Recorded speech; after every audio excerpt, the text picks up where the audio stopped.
When my greedy daughter-in-law told me I wasn't welcome at their Mother's Day celebration and rudely kicked me out of my own grandchildren's lives, she didn't expect that I'd cancel the mortgage payment, which, by the way, I had been covering all along. The day my son's wife, consumed by avarice, declared my presence unwelcome at the Mother's Day celebration, their mortgage payment ceased. I appreciate your presence here. Please follow my narrative to its conclusion and share your city in the comments, so I can see the reach of my story. On Wednesday afternoon, 3 days before Mother's Day, Fiona's message arrived. I was in my kitchen, arranging flowers freshly gathered from my garden, when my phone chimed with her name. A familiar tightening in my stomach began, a sensation that consistently accompanied contact from my daughter-in-law. Barbara, Thomas and I have chosen to keep Mother's Day intimate this year, just immediate family. We trust you understand. I read the message thrice, my fingers trembling. Immediate family. The words pierced me like fragments of glass. Even after 5 years of marriage to my son, Fiona still excluded me from immediate family. I put my phone down, gripping the counter's edge, striving to steady my breath. For 3 years, I'd supported their mortgage, contributing $1,600 monthly, a sum that significantly depleted my retirement savings. This was money I had willingly provided to help them get established, to grant Thomas the stability I had always desired for him. My phone rang. "Mom," Thomas began, his voice strained, as it always was when Fiona was nearby. "Did you get Fiona's message?" "Yes," I managed, keeping my voice level. "I was just wondering what immediate family implies, if not your mother." A pause. I could hear him muffling the phone, murmuring to someone, undoubtedly Fiona. When he returned, his tone was firmer. "Fiona's parents are coming over. We thought it would be pleasant to have just the 4 of us this year." The betrayal stung more sharply than anticipated. "I see. So I'm not considered immediate family, but her parents are." "Mom, please don't complicate this," Thomas sighed. "Fiona believes, and we think, it would be better this way. You and Fiona have been a bit tense lately." Tense? What a polite way to describe how my daughter-in-law would roll her eyes whenever I spoke, how she'd conveniently omit me from family email threads, how she'd commented on my clothes, my hair, my viewpoints. "Will you still need the mortgage payment this month?" The question escaped before I could stop it. "Of course," Thomas replied quickly. "Why wouldn't we?" I closed my eyes, feeling something shatter within me. "Just checking. I'll mail it tomorrow." After we ended the call, I sat at my kitchen table, gazing at the check I had already prepared. 3 years of checks. 3 years of inviting them for Sunday dinners they rarely attended. 3 years of birthday and Christmas gifts acknowledged with perfunctory thank you texts. 3 years of watching Fiona gradually erase me from my son's existence. That evening, I received another text from Fiona. "Just so you know, we're having a proper Mother's Day celebration with my mom. I trust you're not too upset by our choice. It's just that Thomas and I find it more comfortable this way. You can sometimes be a bit overwhelming." Overwhelming. The word echoed in my mind as tears welled in my eyes. Was it overwhelming to cherish your child, to desire a place in their life? I picked up the mortgage check again, tracing its edge with my finger. Then, with a clarity I hadn't experienced in years, I tore it in half, then quarters, then eighths. I dropped the pieces into my shredder and watched them disappear. My hands shook, but not from sorrow, but from determination. If I wasn't family enough to be included on Mother's Day, then perhaps I wasn't family enough to fund their mortgage. The following morning, I contacted the bank and canceled the automated payment I had arranged. The customer service representative inquired if there was an issue. "No," I stated, my voice more steady than it had been in months. "I've simply come to realize it's time for some adjustments." When I hung up, I felt a peculiar blend of guilt and liberation. For the first time in years, I had prioritized myself. The burden of constantly seeking Fiona's approval, of pretending her subtle unkindness didn't sting, abruptly lifted from my shoulders. I knew there would be repercussions. Thomas would be furious. Fiona would have another reason to portray me as the difficult mother-in-law.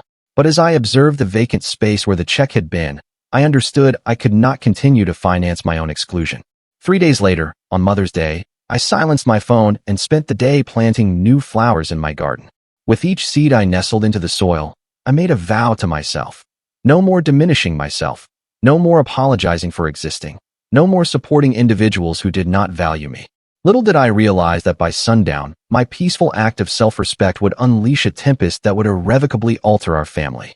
The first call arrived at 7:42 a.m. on Monday. I was enjoying my morning coffee on the porch when Thomas's name illuminated my screen. I allowed it to ring. 10 minutes later, he called again. By the third call, I knew I could no longer postpone the inevitable confrontation. "Hello, Thomas," I answered, attempting to keep my voice even. Mom, what in the world? His voice was strained, anger barely contained. The bank called. They said the mortgage payment bounced. Did you cancel your check? I took a slow sip of my coffee before replying. Yes, I did. What? Why would you? He stopped abruptly, and I heard muffled voices, Fiona in the background, no doubt. When he returned, his tone had hardened. Is this because of Mother's Day? Are you truly that petty? The accusation stung, but I stood firm. This isn't about pettiness, Thomas. This is about respect. For 3 years, I've helped you with your mortgage. I've given you over $50,000 while Fiona has systematically pushed me out of your life. That's not fair, he retorted. Fiona hasn't. Thomas, I interrupted, surprising myself with my firmness. Your wife told me I wasn't welcome on Mother's Day because I'm overwhelming. She invited her parents instead. If I'm not family enough to celebrate Mother's Day with you, then perhaps I'm not family enough to pay your mortgage. Silence hung between us for a moment before he spoke again, his voice lower. This is really disappointing, Mom. I never thought you'd use money to manipulate us. His words struck like a physical blow. Manipulate? Is that what you think I've been doing all these years, supporting you? Fiona thinks. I don't care what Fiona thinks anymore, I stated, the words tumbling out before I could stop them. I care what you think, Thomas. What do you think about excluding your mother from Mother's Day? Another pause. I think you're overreacting. It was just one day. It's not just one day, I said, my voice faltering slightly. It's a pattern, and I'm done financing my own exclusion. I ended the call before he could respond, my hands trembling as I set the phone down. The peaceful morning I had envisioned was shattered, but I did not regret my choice. By noon, the text messages started. Fiona, real mature. Barbara, using money as a weapon. Just proves why we wanted space from you. Fiona, Thomas is devastated by your behavior. Is this really the kind of mother you want to be? Thomas, Mom, please call me back. We need to fix this. I didn't respond to any of them. Instead, I occupied myself with gardening, trying to lose myself in the rhythm of digging and planting. But the tranquility I sought eluded me. Around 3 p.m., my doorbell rang. I peered through the peephole to see Thomas and Fiona on my porch, both looking furious. Taking a deep breath, I opened the door. We need to talk, Thomas declared, brushing past me without waiting for an invitation. Fiona followed, her eyes scanning my living room with barely concealed disdain. Yes, we do, I agreed, closing the door and turning to face them. Would you like some tea? We don't want tea, Fiona snapped. We want an explanation, and for you to fix this mess you've created. I looked at my son, searching his face for any trace of the boy I had raised, the one who once brought me dandelions and called them flowers, who held my hand at his father's funeral and promised we'd always care for each other. All I saw was a man who couldn't meet my gaze. I've already explained, I said calmly. I won't continue to financially support people who don't respect me. This isn't about respect, Fiona's voice rose. This is about you trying to control us. You've always wanted to control Thomas, and you can't stand that he has me now. That's not true, I said, keeping my voice level despite the anger simmering within me. I've never tried to control either of you. I've only wanted to be treated with basic courtesy and inclusion. You call barging into our lives and criticizing everything I do basic courtesy? Fiona retorted. I blinked, genuinely perplexed. When have I ever criticized you, Fiona? You do it all the time. The way you look at our house, how you ask about our finances, your comments about my cooking. I've never said a negative word about your cooking, I protested. You don't have to say it. It's your expression, the way you pick at your food. I turned to Thomas, desperate for him to see reason. Thomas, you know that's not true. He shifted uncomfortably. Mom, you can be critical sometimes, maybe not directly, but... His words trailed off, and a chill settled over me. This was Fiona's doing, twisting my actions, reframing my words until even my own son saw me as the antagonist in their narrative. I think you should both leave, I said quietly. Not until you agree to reinstate the mortgage payment, Fiona demanded. Look at her, really look at her. And suddenly I perceived everything clearly. The subtle manipulation, the way she had positioned herself between Thomas and me, the deliberate effort to isolate him from his family. No, I stated, the word carrying the weight of years of silent acquiescence. The answer is no. You'll regret this, Fiona hissed, snatching her purse. Come on, Thomas. She's made her choice. Thomas hesitated, looking conflicted. Mom, please, we can work this out. Yes, we can, I agreed, but not like this. Not with threats and accusations. Fine, he said finally, his shoulders slumping in defeat. Have it your way. As they departed, slamming the door behind them, I did not cry. Instead, I felt a strange, calm certainty settle over me. The worst had occurred. My son had chosen his wife over me, and I had endured. What I did not know then was that the true battle was only just beginning. That evening, my phone vibrated with a notification. My sister had tagged me in a Facebook post. With trembling fingers, I opened it to find a lengthy message from Fiona, detailing how I had abandoned my son in his moment of need, how I was using money to control him, how I had always been envious of their relationship. The family conflict had gone public. By the end of the week, I had 37 missed calls, 62 text messages, and countless social media notifications. Fiona's post had spread through our extended family like wildfire, with people taking sides without even hearing my perspective. I had muted my notifications, unable to tolerate the constant judgment. My sister Janet was the sole person who called to hear my side. "This doesn't sound like you, Barb," she had said. "What truly happened?" After I explained, she sighed deeply. "I always thought there was something off about Fiona. Too flawless, too polished. I just don't understand how Thomas can't see it," I said, my voice cracking. "He's always been such a good judge of character." "Love blinds people," Janet replied, "and manipulators like Fiona are experts at isolation. It's textbook." Her words lingered with me as I attempted to go about my days. Textbook manipulation. Was that what I had been enduring all these years? On Saturday morning, I found myself retrieving boxes from the attic, photo albums, holiday cards, old emails I had printed. I spread them across the living room floor, creating a timeline of my connection with Thomas and Fiona. The transformation was subtle but unmistakable. In the first year after they began dating, Thomas called me multiple times a week. We had Sunday dinners regularly. He brought Fiona to family gatherings, and although she was never warm with me, she was polite. Then came their engagement. The calls became less frequent. Sunday dinners diminished to once a month, then only special occasions. Thomas began to cancel plans at the last minute. I discovered a Christmas card from 3 years prior, the first Christmas after they were married. "Mom, we're so blessed to have your support. Love you always, Thomas and Fiona." The same year they requested help with the mortgage, claiming they were struggling financially. I retrieved my financial records next. The mortgage payments, $600 each month, but there were other expenses too, assisting with their car insurance, covering home repairs, paying the property taxes last year when they claimed they were short. All the while, Fiona posted pictures of their new furniture, their weekend trips, the designer clothes she simply couldn't resist. I had seen the posts and felt uneasy, but I dismissed my concerns. They were young, enjoying life. I wanted Thomas to have the things I couldn't provide for him growing up as a single mother. But now, seeing it all laid out chronologically, a pattern emerged that I could not ignore. My phone rang, interrupting my thoughts. An unknown number. Against my better judgment, I answered. "Barbara, it's Claire, Fiona's sister." I stiffened. Claire and I had met only a handful of times at family gatherings. She had always seemed uncomfortable around Fiona, remaining on the periphery of conversations. "Claire," I said cautiously, "how did you get my number?" "From Thomas's old contact list." "Look, I don't have much time, but I saw Fiona's Facebook post, and I couldn't remain silent." Something in her voice, a tremor of fear perhaps, made me pay attention. "What do you mean?" "Fiona's done this before," Claire said, her words coming in a rush. "With our stepfather.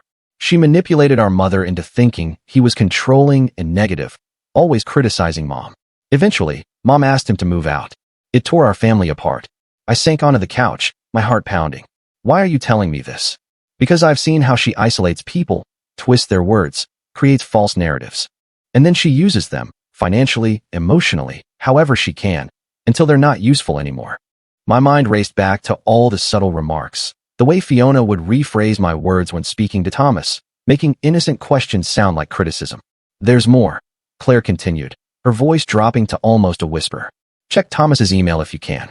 3 months ago, Fiona was planning a surprise anniversary party for you both. Thomas asked me to help, but then suddenly it was canceled, and Fiona told everyone you had declined the invitation, saying you were too busy." My throat tightened. I never received an invitation. "I know, because there never was one. Fiona made it up, told Thomas she'd called you, that you weren't interested in celebrating with them." Tears burned my eyes as pieces began to fall into place. Forgotten invitations, misunderstood conversations, times when Thomas seemed hurt by something I supposedly said or did. "Why would she do this?" I asked, though I already suspected the answer. "Control," Claire said simply. "And your money. Thomas mentioned once that you helped them with the mortgage." "Is that true?" "Yes," I admitted. "For 3 years now." "That explains a lot. Fiona's always looking for financial support. She did the same with our stepfather. Asked for money constantly. then turned around and told our mother he was trying to control her through his handouts. We conversed for another 20 minutes, Claire filling in gaps in the narrative I had been attempting to construct. When we finally ended the call, I sat amidst the scattered evidence of years of manipulation, my mind reeling. I hadn't canceled that check out of spite or vengeance. Some part of me had sensed what was occurring all along, had finally reached its breaking point. My phone buzzed with a text from Thomas. "Mom, we need to talk. Just you and me, please." I gazed at the message, feeling both hope and dread. Was he finally seeing the truth, or was this another trap orchestrated by Fiona? Either way, I knew I couldn't ignore it. This was my son, the small boy I had raised alone, the young man who had once looked at me with nothing but affection and respect in his eyes. "Tomorrow," I typed back. "My house. 2 p.m. As I sent the message, I began gathering the evidence spread across my floor. Tomorrow, Thomas would hear the truth, whether he was ready for it or not. At exactly 2:03 p.m., Thomas's car pulled into my driveway. I watched from the window as he sat there for a moment, his forehead resting against the steering wheel. When he finally emerged, his shoulders were slumped, his movements hesitant, so unlike the confident young man I had raised. I opened the door before he could knock. "Come in," I said, stepping aside. Thomas paused at the threshold, his eyes scanning the living room where I had arranged the evidence of Fiona's manipulation. Photos, financial records, text messages printed out and organized chronologically. "What is all this?" he asked, his voice barely a whisper. "The truth," I replied. "Please sit down." He lowered himself onto the couch, looking lost in the home where he had grown up. I observed the dark circles under his eyes, the rumpled shirt, signs that he wasn't sleeping well. "Would you like some coffee?" I offered, resorting to hospitality to ease the tension. He shook his head. "Mom, I need to understand why you canceled the mortgage payment. We're struggling. The bank is threatening." "Are you truly struggling, Thomas?" I interrupted, my voice gentle but firm. I handed him a folder containing their social media posts from the last 3 months. "Because, according to Fiona's Instagram, you just took a weekend trip to Napa. You bought new living room furniture. Fiona has 3 new designer handbags." He flipped through the printouts, his brow furrowing. "Those were special occasions. The trip was a work thing. The furniture was on sale, and these." I handed him my financial records, 3 years of mortgage payments, home repairs, property taxes, car insurance, all while you two were supposedly struggling. Thomas set the papers down, running a hand through his hair. "It's not what you think. We had a plan to pay you back eventually. This isn't about paying me back," I said, feeling a lump form in my throat. "It's about respect, Thomas. It's about being treated like family, not an ATM machine." His eyes flashed with anger. "That's not fair. We've always appreciated." "Have you?" I asked quietly. "Because from where I'm sitting, appreciation looks a lot different than being excluded from Mother's Day while my money is still welcome." He fell silent, unable to meet my eyes. "Thomas," I continued, my voice softening. "I received a call from Claire yesterday." His head snapped up, surprise evident on his face. "Fiona's sister? Why would she call you?" "Because she's seen this pattern before, with her stepfather." I recounted my conversation with Claire, watching as Thomas's expression shifted from disbelief to confusion to dawning realization. When I told him about the anniversary party that never materialized, he paled visibly. "That can't be right," he muttered. "Fiona told me she called you. She said you were too busy, that you had a spa day planned with Janet." "I never received that call, Thomas, and I haven't been to a spa in years." He stood abruptly, pacing the living room, stopping occasionally to examine a piece of evidence. The timeline of canceled plans, the record of financial support, the text messages between Fiona and her friends where she referred to me as the cash cow. "I don't understand," he said finally, his voice breaking. "Why would she do this? People who manipulate others do it for control," I explained gently, "and sometimes for financial gain." Thomas sank back onto the couch, burying his face in his hands. I've been such a fool. My heart ached for him. Despite everything, he was still my son, and seeing him in pain was almost unbearable. I sat beside him, placing a tentative hand on his shoulder. "You're not a fool, Thomas. Manipulative people are incredibly skilled at what they do. They isolate their targets, rewrite narratives, create division. It's not your fault." He looked up, his eyes red-rimmed. "But I believed her over my own mother. How can you ever forgive me for that?" I squeezed his shoulder. "There's nothing to forgive. You loved her. You trusted her. That's what good people do." We sat in silence for several minutes, the weight of revelation hanging heavily between us. Finally, Thomas spoke again, his voice steadier. "What happens now?" It was the question I had been asking myself all night. What had happened now? Could our relationship be repaired? Could Thomas find his way out of Fiona's manipulation? "That depends on you," I said carefully. I can't tell you what to do about your marriage. That's your decision. But I can tell you that I'm setting boundaries from now on. I won't be financing your lifestyle anymore, not because I don't love you, but because it's not healthy for either of us. He nodded slowly. I understand, and I wouldn't ask that of you again. He paused, swallowing hard. I need to talk to Fiona. Confront her with what I know. A flash of fear went through me. Be careful, Thomas. When manipulators are exposed, they often become volatile. What choice do I have? He asked, his eyes meeting mine. I can't continue living a lie. Before I could respond, his phone buzzed with a text. He glanced at it, his expression hardening. It's Fiona. She's been tracking my location through my phone. She wants to know why I'm here. What will you tell her? Thomas stood, a new resolve in his posture. The truth. That I'm talking to my mother, that I've seen the evidence of her manipulation, that things are going to change. His phone buzzed again, more insistently this time. Then again and again. She's calling now, he said, showing me the screen. I should take this outside. I nodded, watching as he stepped onto the porch, closing the door behind him. Through the window, I could see his back straighten as he answered, could see his free hand gesturing emphatically as he spoke. After a few minutes, he ended the call and stood motionless, staring out at the street. When he came back inside, his face was pale but determined. She's coming over, he said. She says there's been a misunderstanding, that she can explain everything. My stomach twisted with anxiety. Do you want me to be here for that conversation? Thomas took a deep breath, then nodded. Yes, it's time we all face the truth together. As we awaited Fiona's arrival, I braced myself for the confrontation ahead. I wasn't naive enough to think this would end neatly or painlessly, but for the first time in years, I felt like my son and I were united. The sound of squealing tires announced Fiona's arrival before we saw her car. Fiona burst through my front door without knocking, her perfectly styled hair slightly disheveled, her eyes wild with anger. She froze when she saw the evidence spread across my living room. The financial records, the timeline of her manipulations, the screenshots of her social media posts. What is this? She demanded, her voice shrill. Her gaze darted between Thomas and me. What have you been telling him? Thomas stood, his posture rigid. The truth, Fiona. Or at least what I've been able to piece together. The truth. She laughed, but there was no humor in it. You mean her warped version of events? Thomas, you know how your mother twists things. I remained seated, watching as she employed the tactics Claire had described. Deflection, projection, gaslighting. I talked to your sister, Thomas said quietly. Fiona's expression flickered, surprise, then fury. Claire? That backstabbing little. She stopped herself, composing her features into a mask of hurt. Claire has always been jealous of me. Whatever she said is a lie. Is this a lie? Thomas asked, holding up a printout of text messages between Fiona and her friend.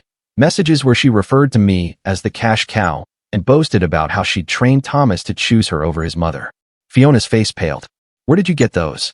Claire sent them to your mother. Apparently, you two share an iCloud account. She's seen everything, Fiona. For a moment, Fiona seemed at a loss for words. Then her expression hardened. So what? So I vented to my friends. Everyone does that. Vented. Thomas repeated incredulously. You literally wrote, and I quote, Barbara will keep paying the mortgage as long as we pretend to care about her. Once the house is paid off, we can cut her off completely. Fiona's eyes narrowed dangerously. You had no right to go through my private messages. And you had no right to manipulate my relationship with my mother. Thomas shot back, his voice rising. You had no right to lie about calls and invitations, to twist her words, to use her financially while systematically pushing her out of our lives. Fiona's demeanor suddenly shifted. Tears welled in her eyes, and her shoulders slumped. I was just trying to protect our marriage, she whispered. Your mother has always hated me, always tried to come between us. I finally spoke up, my voice calm. That's not true, Fiona. I welcomed you into our family. I supported you both financially and emotionally. All I ever wanted was to be included in your lives. She rounded on me, the vulnerable act vanishing as quickly as it had appeared. You think your money gives you the right to control us, to dictate how we live? My mother never tried to control us, Thomas interjected. She was helping us at our request. She canceled the mortgage payment. Fiona snapped.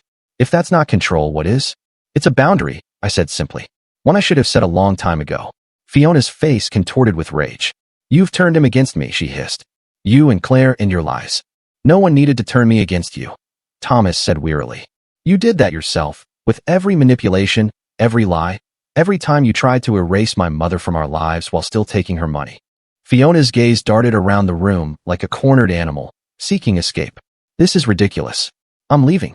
She turned to Thomas. Are you coming? The question hung in the air between them, a simple query that carried the weight of their entire marriage. Thomas took a deep breath. No, Fiona, I'm not. The three words seemed to echo in the sudden silence. Fiona's eyes widened in disbelief. You're choosing her over me? After everything we've built together? I'm choosing the truth, Thomas replied, his voice steady for the first time since arriving. And the truth is, our marriage was built on lies, your lies. Fiona took a step back, as if physically struck by his words. Then her expression hardened into something cold and calculating. Fine, she spat. Stay with mommy. But don't think this is over. She pointed a manicured finger at me. And you'll regret this. With that, she stormed out, slamming the door so hard that the windows rattled. The sound of her car starting and speeding away broke the heavy silence she left behind. Thomas collapsed onto the couch, burying his face in his hands. I can't believe I didn't see it, he murmured. All this time, right in front of me. I sat beside him, placing a gentle hand on his back. Don't blame yourself. She's very good at what she does. He looked up, his eyes red-rimmed. What happens now? It was a complicated question with no simple answer. That's up to you, I said carefully. But whatever you decide, I want you to know that I'm here for you. Even after everything, after I believed her over you, after I let her push you away, you're my son, I said simply. That hasn't changed. The next few weeks were a blur of legal consultations, painful conversations, and difficult decisions. Thomas moved into my spare bedroom temporarily while he determined his next steps. Fiona refused to leave their house, claiming he had abandoned her. She alternated between tearful pleas for reconciliation and vicious attacks on his character. 2 days after the confrontation, I received a certified letter from an attorney threatening to sue me for intentional infliction of emotional distress and interference with contractual relations. I forwarded it to my own lawyer without comment. A week later, Thomas filed for separation. The day after that, Fiona emptied their joint bank account. Through it all, I watched my son struggle to come to terms with the deception that had defined his marriage. Some days he was angry, at Fiona, at himself, occasionally even at me for not being more forceful in my concerns about her. Other days, he was consumed by doubt, questioning whether he was making the right decision. Maybe I should try to work it out, he said one evening as we sat on the porch. Marriage is supposed to be forever, right?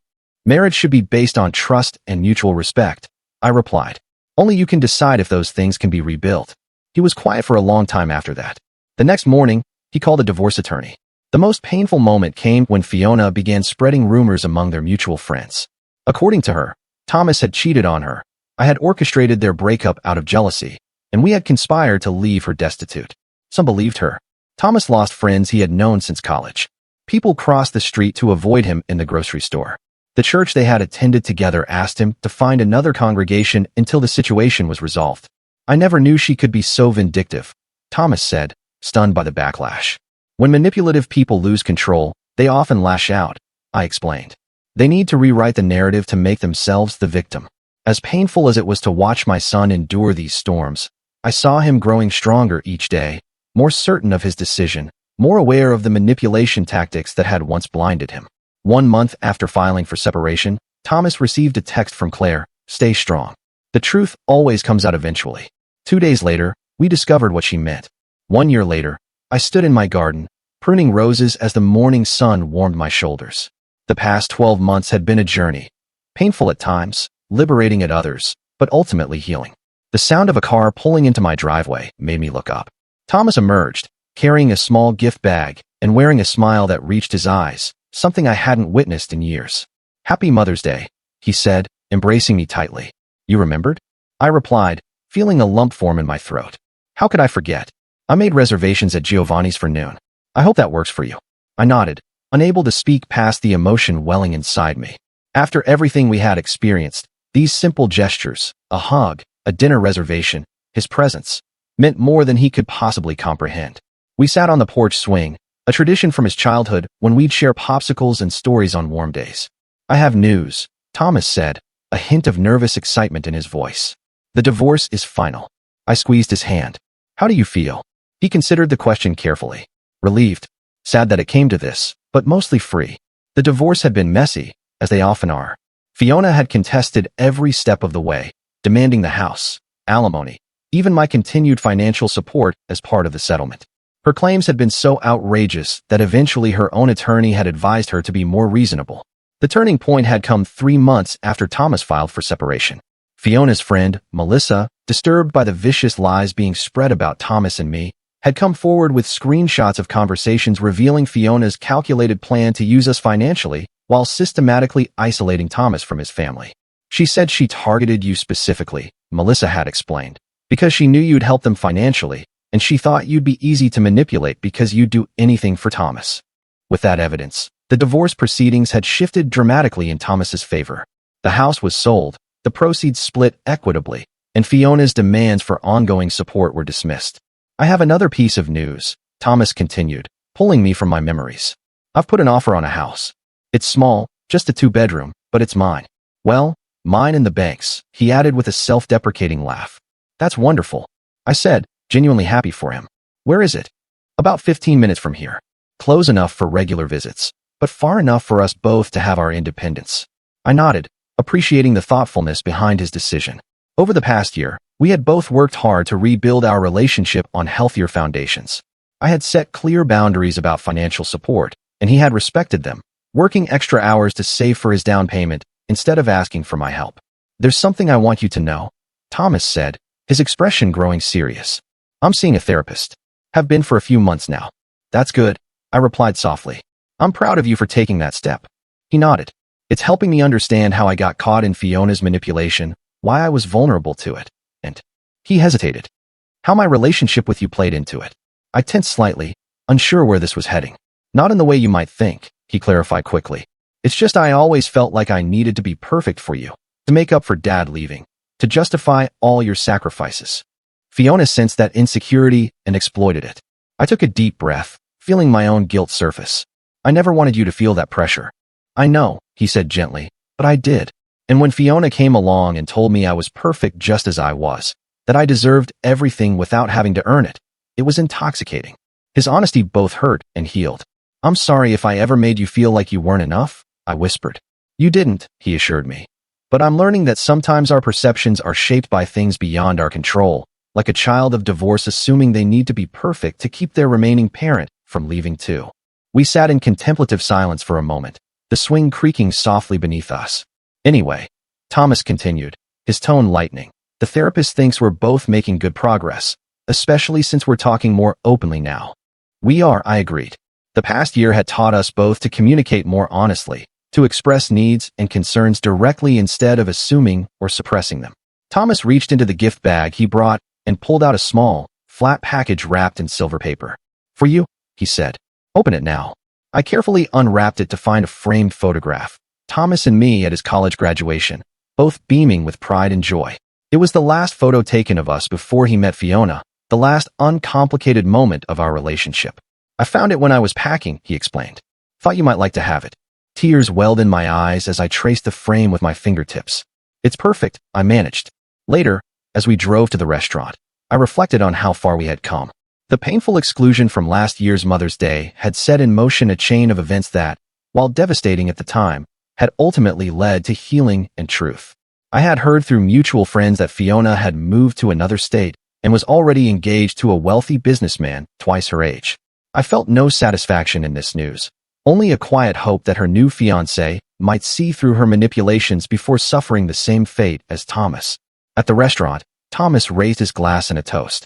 To new beginnings, he said, and to the strongest woman I know. I smiled, clinking my glass against his. To truth, I added, and to learning our own worth. As we enjoyed our meal, sharing stories and plans for the future, I realized that what I had initially seen as an ending, that moment when I tore up the mortgage check and set a boundary, had actually been a beginning. The beginning of reclaiming my voice, my financial independence, and most importantly, my relationship with my son. We both learned valuable lessons. Thomas about recognizing manipulation and valuing genuine relationships. Me about setting healthy boundaries and understanding that true love doesn't require financial sacrifice or silent suffering. The check that I had canceled a year ago had seemed at the time like a small act of rebellion. In retrospect, it was an act of self-respect that had rippled outward, eventually touching and transforming both our lives. On the drive home, Thomas asked, "Do you ever regret it, canceling that check?" I thought about it for a moment, then shook my head. No, it was one of the hardest things I've ever done, but also one of the most necessary. He nodded thoughtfully. I think it saved us both. As the sun set behind us, painting the sky in shades of pink and gold, I felt a deep sense of peace settle over me. We were no longer just mother and son bound by obligation and history, but two adults choosing to be in each other's lives, respecting each other's boundaries, and valuing each other's worth. I had been silenced but never defeated, and in finding my voice again, I had helped my son find his as well.